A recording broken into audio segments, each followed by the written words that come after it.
Para o estudo de hoje, teremos a colaboração dos amigos e facilitadores Thaís Rodrigues e Márcio Torres.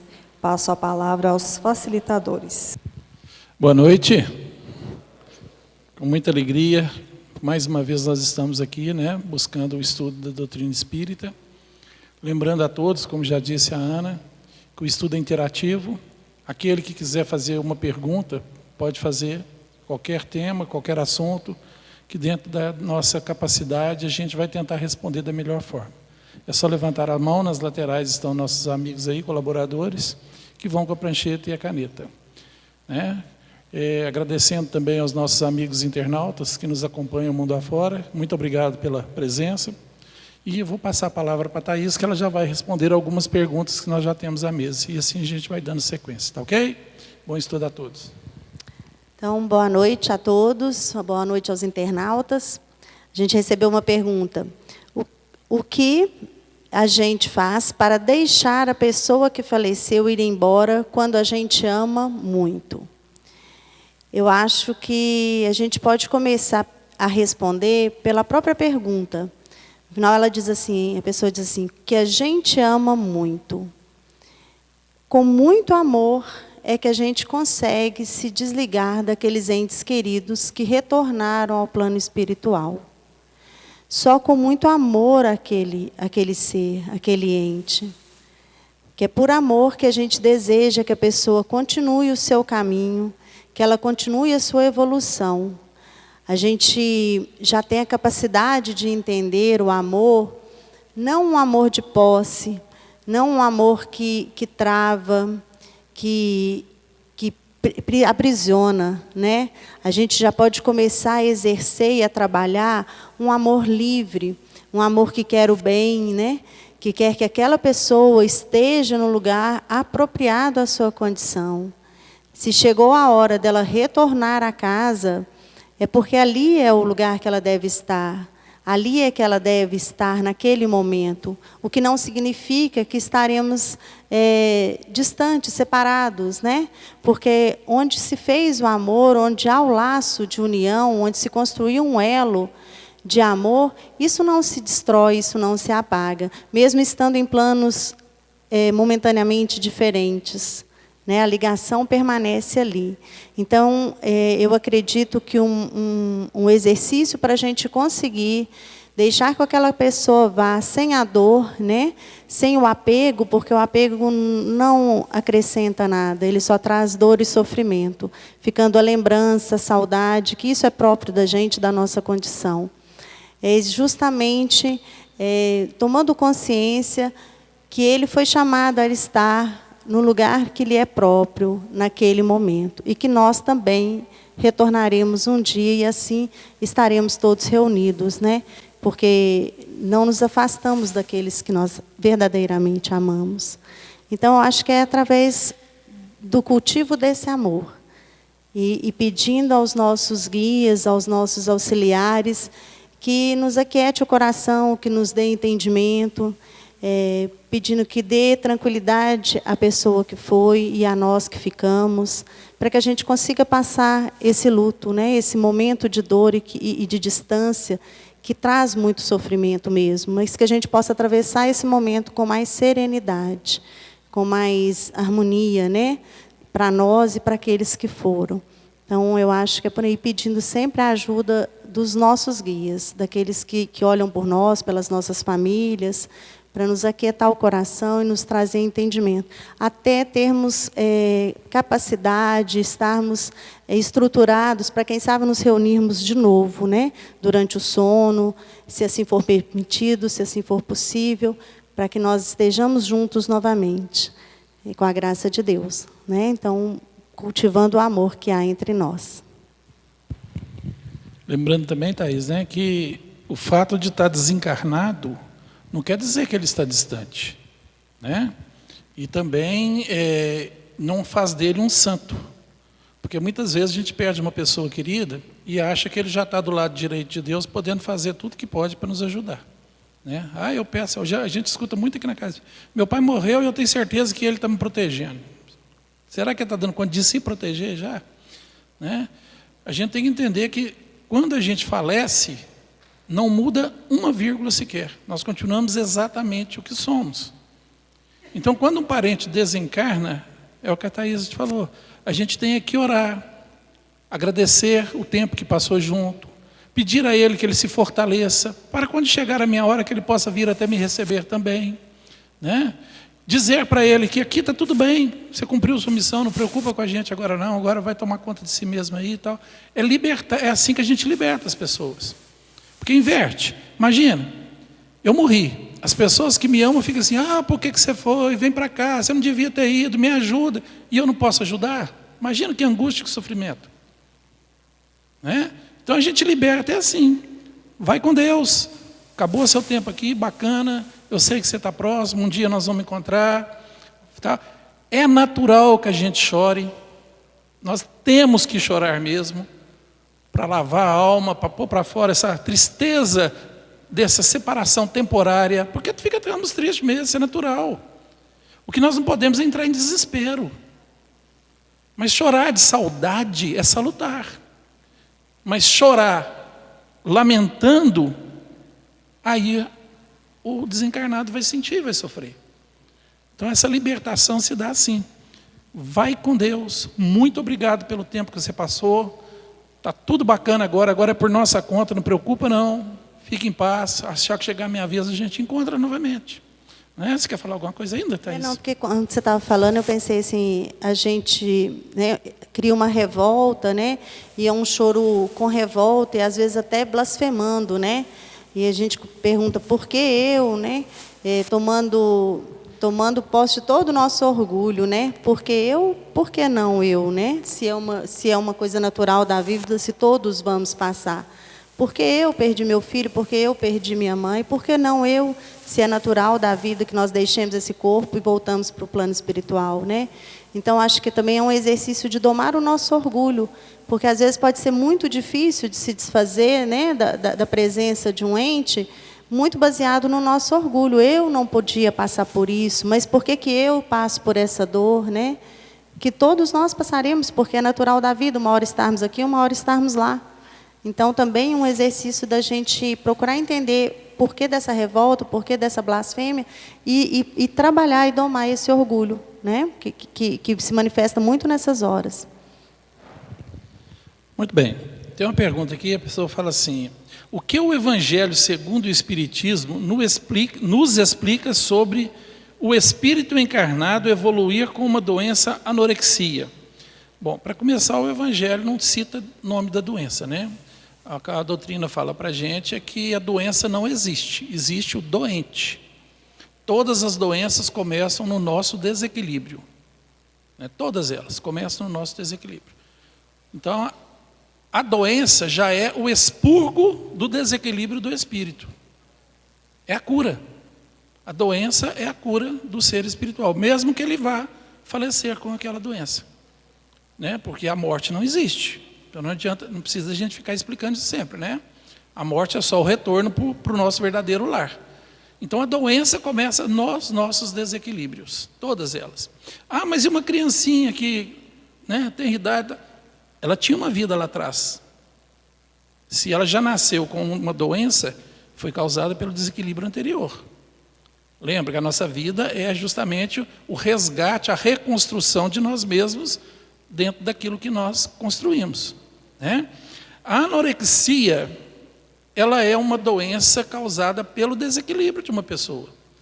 Ela não é uma doença que veio karmicamente, vamos dizer assim, eu não gosto muito dessa palavra kármica não, mas para que a pessoa resgate alguma coisa. É a mesma coisa do falar que a cirrose é uma doença que veio para corrigir alguém. Todas as duas são causadas por desequilíbrios. Né? Ninguém nasceu para morrer de cirrose.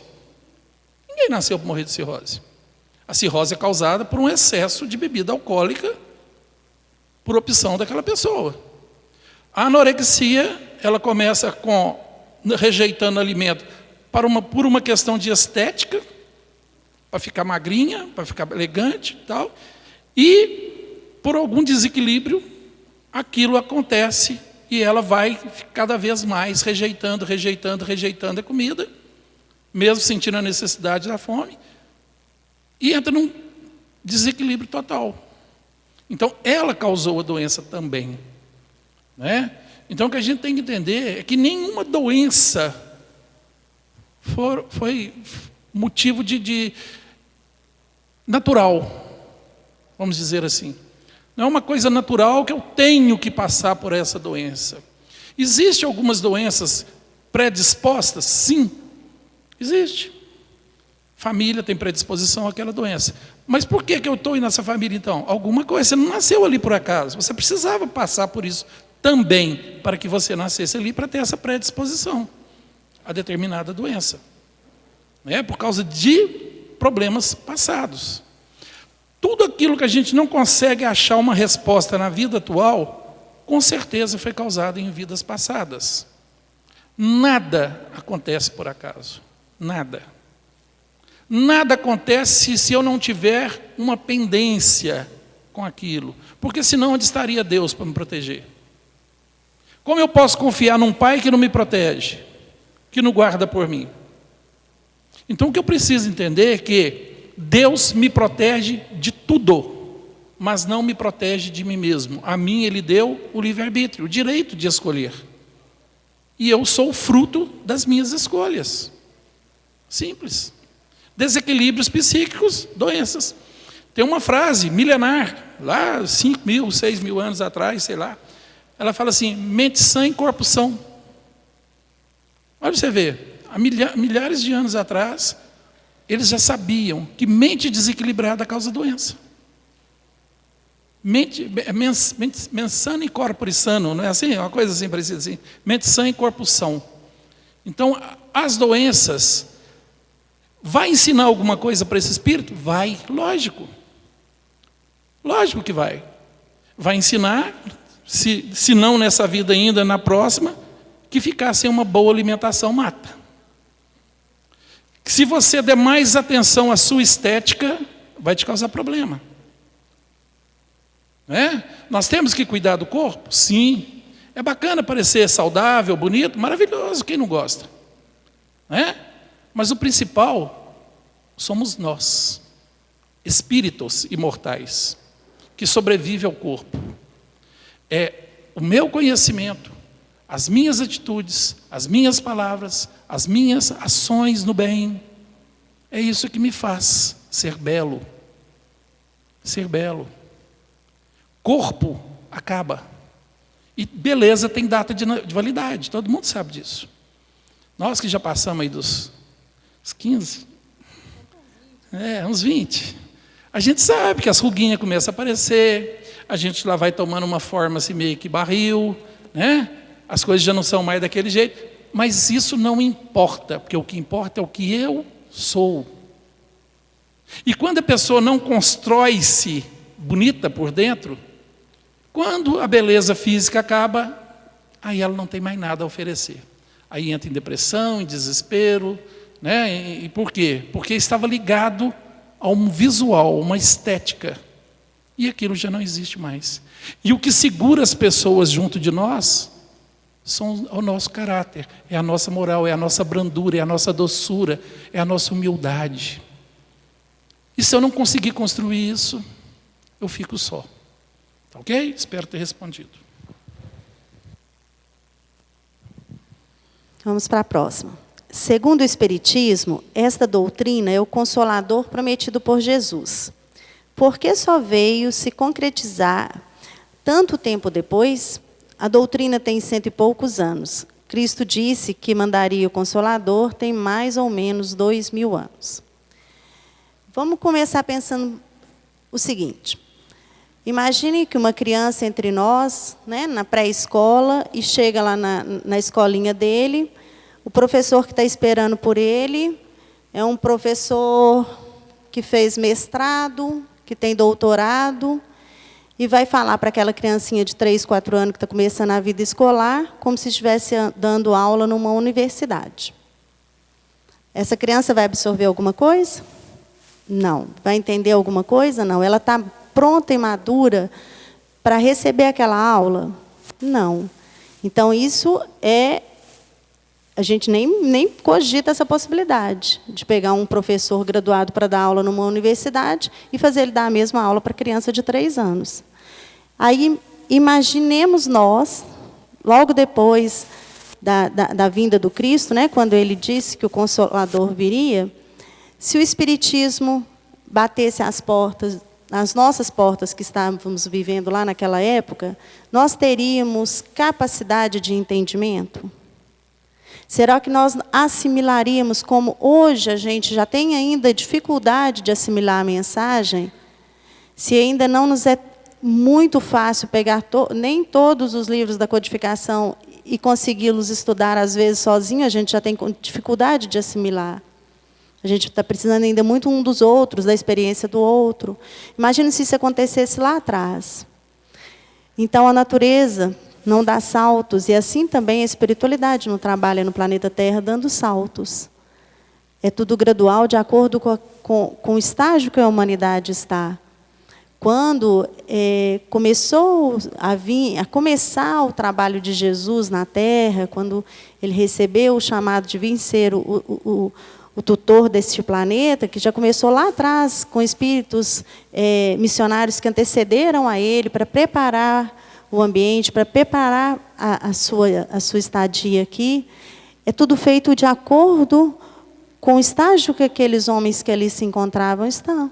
Tanto é que quando Moisés fez o trabalho, né, antes do Cristo, como que era a lei de Moisés? É a lei do talião, né? O que você faz, você recebe. Por que foi assim? Porque era assim que era capaz, aquela humanidade ainda muito embrutecida, elas não tinham capacidade de entender a lei de amor que Jesus veio exemplificar depois. Era-se necessário que se fizesse, se você roubar, você vai ter a sua mão cortada. Então, nem que se fosse por medo, começou-se a privar os impulsos, os instintos mais embrutecidos. Opa, peraí, isso aqui eu não posso fazer, senão eu vou perder uma mão. Então, eu não posso matar, porque senão eu vou morrer. E aí, com isso, foi se privando desse instinto mais animal. Até que veio Jesus, e quando Jesus veio, será que ele falou como hoje a gente tem conhecimento no Espiritismo, que a espiritualidade trouxe para a gente? Ele falava muito por parábolas, né? Porque era a capacidade das pessoas da época de entenderem. Em tudo. Então, é tão perfeita a obra divina, é tudo a seu tempo, sem atropelos. Quando a humanidade atingiu um grau de maturidade capaz de começar a entender o Espiritismo, suas mensagens, chegou o momento dele se apresentar para nós, né? E eu acho que nós ainda temos muito a evoluir dentro da doutrina e muito a entender e assimilar a mensagem dos Espíritos. Então, eu acredito muito na perfeição da obra divina, de ser tudo a seu tempo, de acordo com o que nós temos capacidade de assimilar e absorver. A gente tem que entender também que 162 anos, né? 162 anos da doutrina espírita, foi ontem, né, gente, que a doutrina chegou aqui.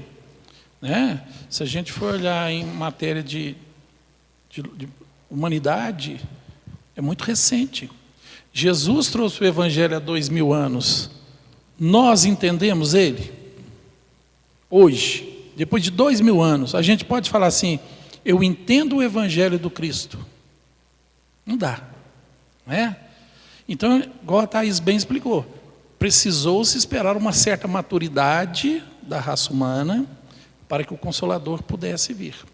E mesmo assim, ele ainda está engatinhando. Nós estamos engatinhando nesse conhecimento da doutrina espírita. Por mais que a gente estude, é sempre uma novidade. Eu até falei aqui esses dias para trás. Eu tenho 33 anos de doutrina espírita. Todo dia eu aprendo uma coisa diferente. Cada vez que você pega uma obra de Kardec para ler, você já entende ela de forma diferente. Porque a gente vai amadurecendo. A gente vai percebendo nuances que a gente não percebeu da outra vez. E o Evangelho do Cristo, ele é assim, ele é progressista. O Evangelho do Cristo, ele é recente, ele é atual. Foi dito há 2000 anos e ele é atual hoje ainda. Por quê? Nós não mudamos. Nós ainda somos os mesmos, um pouquinho mais maduro, um pouquinho mais evoluído, mas nós somos as mesmas criaturas, com egoísmo, com orgulho, com vaidade, com ganância, de todas as maneiras. Então ele é muito recente na nossa vida. né? E 162 anos de doutrina espírita para nos reexplicar o Evangelho do Cristo, para trazer de volta aquele cristianismo que o Cristo pregou, não aquele cristianismo que a história construiu pelas igrejas. Nós ainda estamos tentando descobrir esse Evangelho, né? Tem uma pergunta aqui muito interessante. Como corrigir o meu desequilíbrio sexual? Bom, ela é uma pergunta interessante, muito delicada, porque existem vários tipos de desequilíbrio sexual. Não existe um desequilíbrio sexual.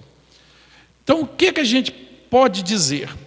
Primeira coisa, procurar um profissional qualificado que possa te dar uma orientação. Um terapeuta, um psicólogo, né? um psiquiatra, uma pessoa que possa te ajudar, talvez até com medicamentos, com tratamento, para que você possa sair. Em matéria de doutrina espírita, muita oração, muita abnegação, muita vigilância nos seus atos, pensamentos e palavras, não é? O culto no lar, em casa, para afastar esses companheiros que todos nós temos, não é? Que nos aproveita das nossas fraquezas para nos levar ao erro, porque os espíritos que nos acompanham, aqueles inimigos do passado a quem nós fizemos mal, porque não é de graça que eles andam com a gente, eles vão onde eu sou fraco, eles não vão onde eu sou forte. Eles não vão atacar onde eu já tenho resistência, eles vão me atacar onde eu tenho fraquezas. E se a minha fraqueza é o desequilíbrio sexual, é lá que eles vão me intuir e vai manter esse pensamento ativo na minha cabeça. Procurar a casa, fazer o acolhimento fraterno aqui da casa, que pode te ajudar bastante. Mas o principal é a medicina humana também.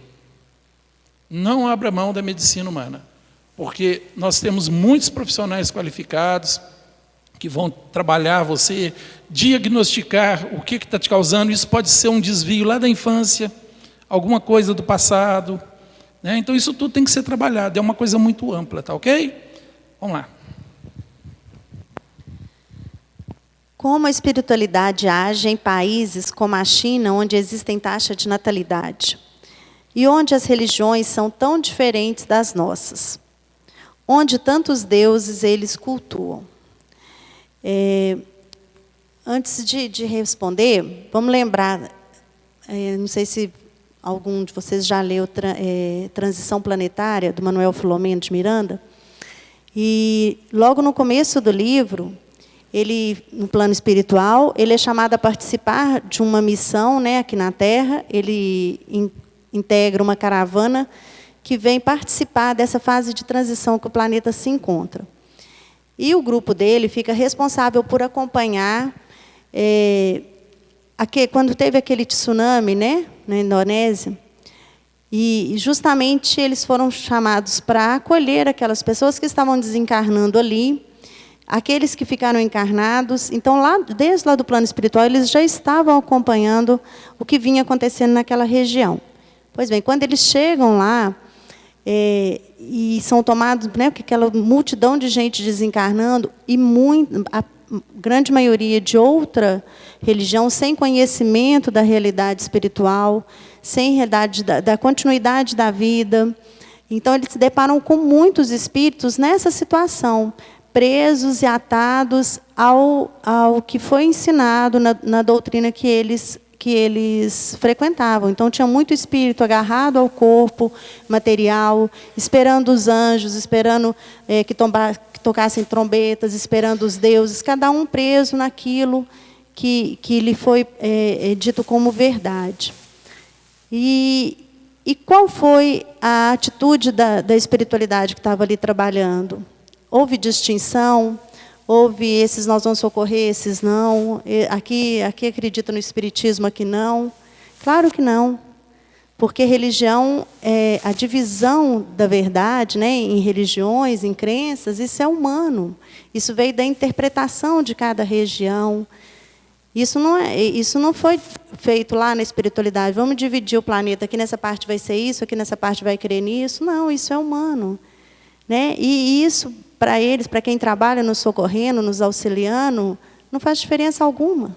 Muito pelo contrário, eles têm a misericórdia, a compaixão de entender o estado de cada um de nós. Tanto é que eles tratavam e socorriam cada um de acordo com o que lhe era próprio, falando de uma forma como eles iam entender melhor.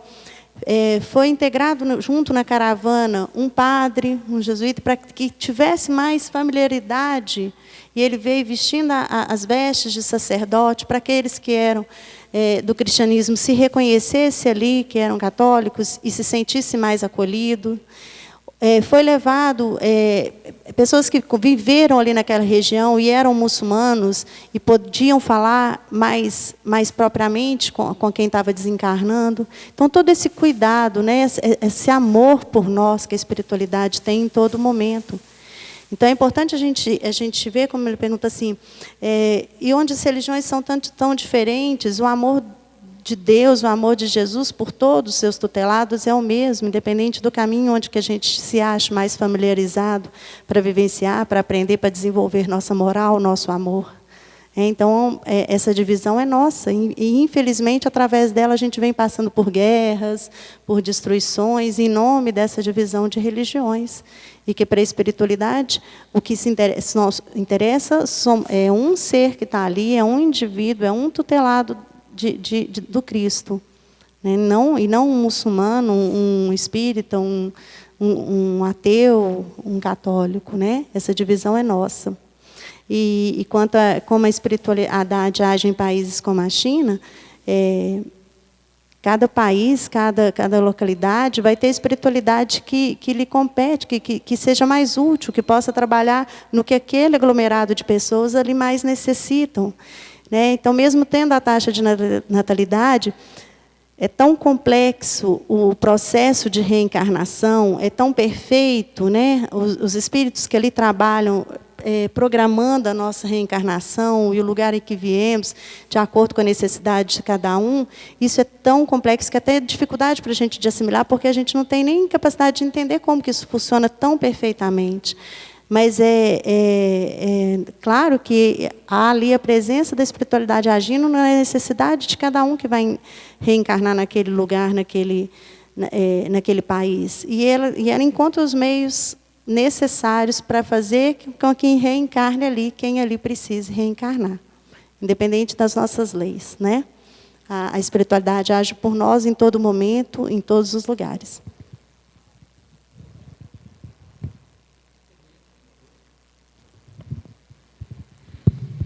Deu. Entendendo que eles estão reencarnados na China, na Índia, lá no Japão, nessa encarnação.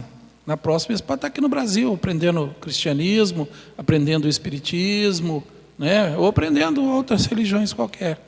Nós migramos, né, de países, e respondendo até a pergunta que eu vou ler agora. A pergunta é assim: existem ETs? Eu sou um. Quem aqui não é? A doutrina é bem clara, nós migramos de planetas também, dependendo da necessidade encarnatória de cada um. Existe vida em outros planetas? Existem. Espiritual, o universo todo é habitado. Não existe lugar sem vida espiritual no universo. Vida encarnada, nessas escolas de almas atrasadas, e a Terra é uma delas, tem muitos planetas no universo. E nós migramos de acordo com a nossa necessidade. Né? Pela idade do planeta Terra e o grau de evolução que nós nos encontramos hoje, todos nós viemos de orbes mais antigos do que a Terra. Porque senão a gente não estaria ainda no grau de evolução que a gente está. Por menor que nós estejamos, ainda é muito recente. A Terra é muito recente para desenvolver uma criatura em todos os sentidos que ela necessita para chegar onde nós chegamos. Entendeu? Então todos nós viemos e todos nós vamos também. O Exilados de Capela, para quem conhece, né? O livro Exilados de Capela.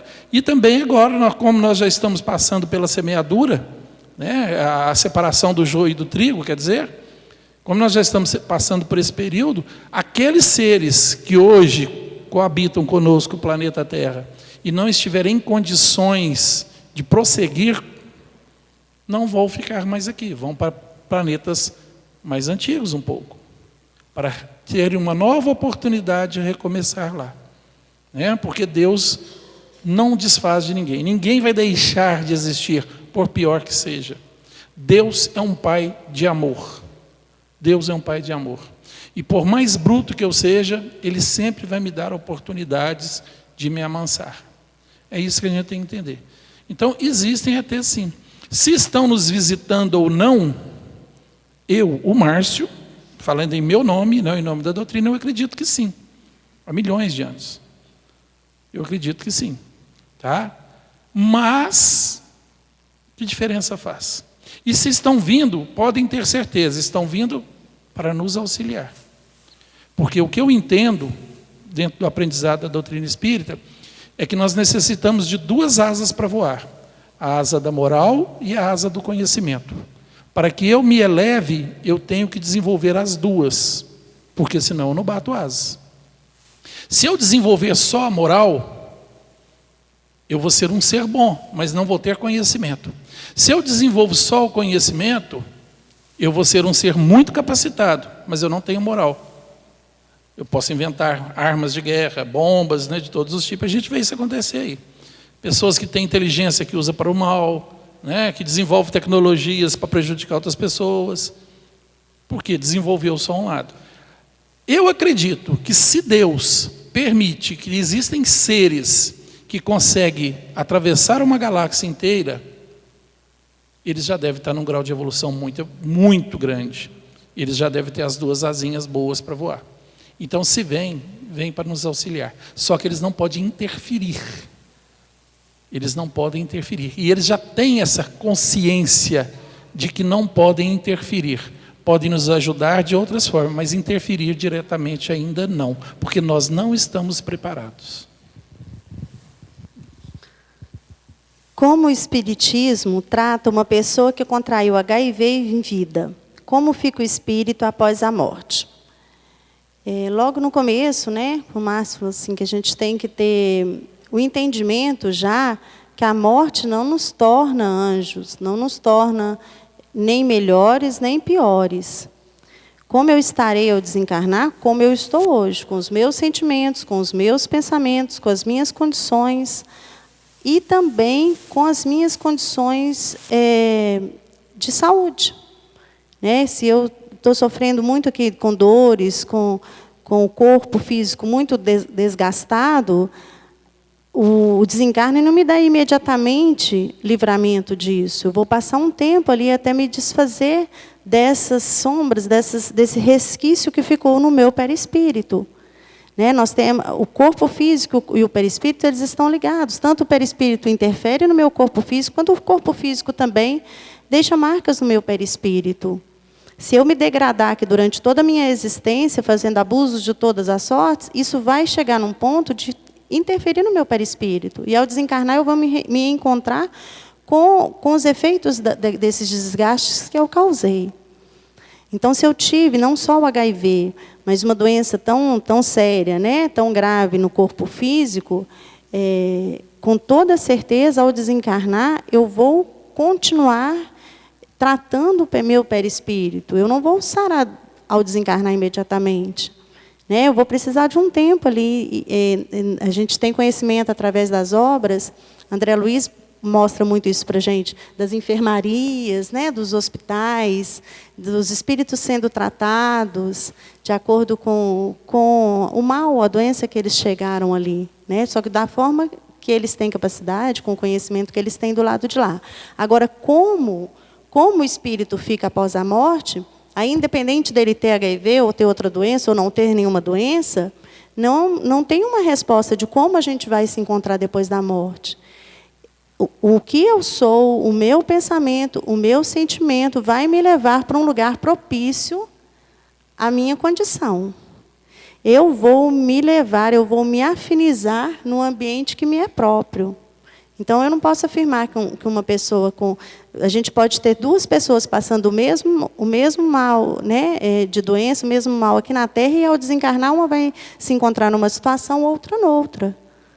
Porque a minha vibração, o meu sentimento, a minha moralidade vai me levar para aquela situação. Um pode ser facilmente recolhido, né? Um pode ser muito rebelde, nem ao ponto de nem aceitar aquela ajuda, aquela internação. No livro A Vida Continua, a gente tem um exemplo disso, um espírito que desencarna e é levado no plano espiritual para uma dessas enfermarias, permanece lá um tempo e não fica. E o instrutor de lá explica que acontece isso com muitos irmãos que não aceitam o cuidado médico, não aceitam se restabelecer, né? Se rebelam e vão se encontrar em regiões mais sombrias, junto aos seus iguais na vibração, no sentimento e principalmente no pensamento. Muito bom. Tem uma pergunta assim: o livre-arbítrio permite encarnar ou não encarnar na Terra? Ou a lei divina força o indivíduo ou o espírito a encarnar na Terra?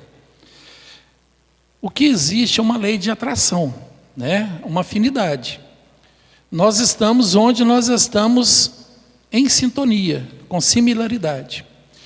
Um espírito, ele não consegue encarnar num planeta superior à sua condição moral. Ele pode até encarnar num planeta inferior à sua condição moral, que é o que acontece muito aqui na Terra. São os missionários que vêm nos ajudar, nos dar exemplo, nos fortalecer com seus trabalhos, né? Mas eu, Márcio, na próxima encarnação, ir para um planeta superior àquele que eu estou moralmente ligado, é impossível. Não tem como. Eu ia lá atrapalhar a vida deles. Então Deus não permite. Se eu estou encarnado no planeta Terra, é porque é aqui que é a minha sintonia. É aqui que eu estou ligado. Dependendo da minha condição, dependendo das minhas qualificações, eu posso até pedir a espiritualidade. Posso ir para outro planeta? E eles falam assim: tem outro planeta na mesma condição que a Terra. Você pode ir para lá, mas você vai passar pelos mesmos problemas, você vai passar lá. Agora, tem um mais atrasadinho. Você vai até se destacar, mas você vai penar um pouco mais, porque lá o povo é mais brutal. Você vai querer? Né? A gente tem mania de achar que eu estou no lugar errado. Esses dias mesmo uma pessoa falou para mim: eu nasci no lugar errado, eu não sou desse planeta. Eu falei: quem é, minha filha? Quem é? Ninguém é. Né? Mas a gente acha que o Brasil, o planeta é muito corrupto, é muito violento, é muitas tragédias, é muito difícil, né? É muita gente que incomoda, Parece que nós somos bonzinhos. A gente reclama tanto da família, da sociedade, da corrupção, disso, daquilo, outro, como se eu fosse uma irmã Dulce, um Chico Xavier, né? E eles passaram por aqui e não reclamaram. Eu me coloco numa posição como se o mundo todo estivesse ruim e eu estou aqui sofrendo. Eu não mereço estar aqui, eu mereço coisa melhor. Mas a gente esquece que o mundo somos nós. Né? Você sabe a diferença de planeta e mundo? Planeta é a bolinha, aquela bolinha azul maravilhosa que fica lá girando em torno do Sol. Esse é o planeta Terra. O mundo é a condição moral dos seres que habitam o planeta. Somos nós. E para que o mundo melhore, eu tenho que melhorar. Sou eu. Eu preciso parar de queixar. Eu preciso parar de achar que está tudo errado. Eu preciso parar de achar que as pessoas não valem a pena. O que eu preciso fazer é me construir. É me fazer melhor. É me instruir. É domar as minhas más tendências. Fazer de mim um ser melhor. Porque quando eu me purifico, quando eu me elevo, independente do que está acontecendo ao meu redor, eu mantenho o meu equilíbrio e a minha fé. Gente, há 2020 anos atrás, Jesus esteve aqui. O ser mais evoluído do nosso sistema solar. Você acha que ele reclamou de estar no meio daquele povo bárbaro, daquele povo agressivo, daquele povo ignorante, vivendo, andando pelo deserto, comendo lá, sei lá, gafanhoto, né? Sem condições de higiene adequadas, aquele sol tremendo na cabeça, que a roupa, que a andarilha, e o povo ainda perseguindo. Ele ajudando, fazendo bem, amando todo mundo, e o povo lá querendo sacrificá-lo, até que efetivaram o sacrifício. Alguém já ouviu algum texto dizendo que Jesus reclamou? Que Jesus queixou? Que Jesus lamentou? Que Jesus falou assim, eu não sou daqui. O que eu estou fazendo aqui? A gente reclama demais. Nós temos tudo o que é necessário dentro do meu grau evolutivo, dentro daquilo que eu construí. E eu nasci no lugar e na família certa, de acordo com a minha evolução passada, de acordo com as minhas construções de mim mesmo. Está nada errado. Tem nada errado. Eu sou dono da minha vida, do meu futuro. O livre-arbítrio está na palma da minha mão. Eu tenho o poder divino de decidir sobre mim mesmo. Eu construo a mim mesmo. E a gente fica lamentando, chorando, buscando. Esse mundo não vale a pena. Eu fui nascer logo no Brasil. Nossa Senhora, corrupção, é muita agressividade, é isso, é aquilo. Né? Eu devia estar numa Dinamarca. Eu devia estar numa Suécia, numa Suíça. Né? Todo mundo quer ir para o lugar onde está muito mais tranquilozinho. Lá a vida é um pouco melhor, mas será que os seres que estão lá estão em sintonia com aquilo? É lógico que estão em sintonia. Todos são bons? Não, eles erram também. Tem seres que estão lá para ver se aprende alguma coisa. Lógico, países éticos. Mas uma Suíça, né, que é aquele país maravilhoso, com aquela neve maravilhosa, Suécia, são os países com maior índice de suicídio. Com toda a vida boa que tem lá dentro. São os países com maior índice de suicídio. Então, a gente está no lugar certo, no momento certo. O Brasil é um país maravilhoso, é um país lindo, é um país que está crescendo. É um país com potencial, é o país mais rico do mundo, se você for olhar em matéria de terra, minerais e aquíferos. Nenhum país do mundo tem essa capacidade que o Brasil tem. Por isso é que ele foi escolhido por Jesus. Mas os seres que aqui vêm são aqueles falidos das vidas passadas. Lê lá, Brasil, coração do mundo, pátria do Evangelho. Né? Aqui, ó, tem até uma pergunta aqui que ela está me passando aqui. Como combater a corrupção no Brasil? Seja honesto. Simples. Seja honesto. Você, seja honesto. Corrupção é só lá em cima? É só lá em cima que tem corrupção? Na nossa vidinha cotidiana, dia a dia, nós somos 100% honestos? Com os nossos companheiros e conosco mesmo? Simples, seja honesto. Eduque a sua criança com honestidade. Dê bons exemplos, porque a sua criança amanhã vai ser o presidente do Brasil, vai ser um senador, vai ser um deputado, vai ser um prefeito, vai ser um vereador. A sua criança que está dentro da sua casa. Então passe ética, moral, qualidade para ele, para que lá na frente as coisas melhorem. Simples combater corrupção, seja honesto. Mas a gente fica aí, esperando que alguma coisa mude, mas eu não quero mudar, porque dá esforço. Né? Eu vou ter que lutar contra as minhas fraquezas, contra as minhas vaidades, contra o meu orgulho, contra o meu egoísmo. Então eu quero que o mundo inteiro mude para me viver feliz. Mas eu estou ótimo, eu estou bem, eu não preciso mudar nada. Quer falar, Thais? Você estava falando, eu estou pensando, assim, tem uma frase do Skank que diz assim, a nossa indignação, né, é uma mosca sem asa, não ultrapassa a fronteira da janela, né? Não passa nem de fora da nossa casa. Igualzinho uma mosquinha sem asa. A gente se indigna muito, a gente quer acabar com a corrupção, mas é como o Márcio disse, desde que isso não me dê trabalho, né?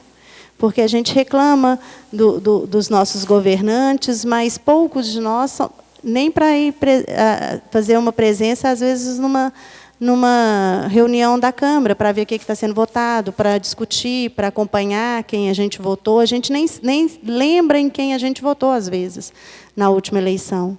Então, a gente não se quer dar o trabalho nem de acompanhar, nem de fiscalizar. Né? A gente quer um mundo sem corrupção, desde que isso não me dê trabalho, né? E a gente age assim em outras esferas da nossa vida também, né?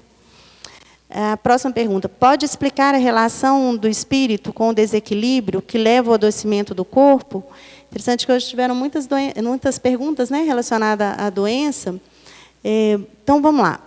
A relação do espírito com o desequilíbrio que leva ao adoecimento do corpo. A gente tem que partir do princípio que toda e qualquer doença, ela nunca é a causa, ela é sempre o efeito. No capítulo 5 do Evangelho, que trata das causas atuais das aflições, a espiritualidade vem falar para a gente que a gente procure a causa. Se a gente não achar a causa aqui nessa existência, certamente ela teve início em uma outra existência. Mas sempre algum desequilíbrio nosso, alguma atitude, uma ação minha, que eu recebi como a reação uma doença no corpo. Deus não criou nenhum de seus filhos para adoecer, inutilmente, né? Nenhuma encarnação, ela se dá, vai lá, reencarna, você vai ter uma doença, sendo que aquilo não me é próprio. A gente está sempre colhendo o que a gente semeou há um tempo atrás. Então, a gente primeiro tem a consciência de qualquer doença, ela é sempre o resultado de um desequilíbrio. Ou um excesso, um abuso, um mau uso do meu livre-arbítrio, uma ingestão de substâncias, de energias tóxicas que eu fui acumulando durante décadas, às vezes séculos de existência em existências, até que aquilo não suporta mais no meu corpo espiritual e o meu corpo físico dá vazão para que eu comece a me livrar daquilo que me intoxicou. Então, o que é importante a gente tomar nesse sentido? A consciência de que hoje eu estou plantando o que eu vou semear amanhã. Hoje eu estou tratando do corpo físico o que eu vou ter amanhã. E esse amanhã a gente pode entender por daqui a um tempo, quanto também na próxima existência.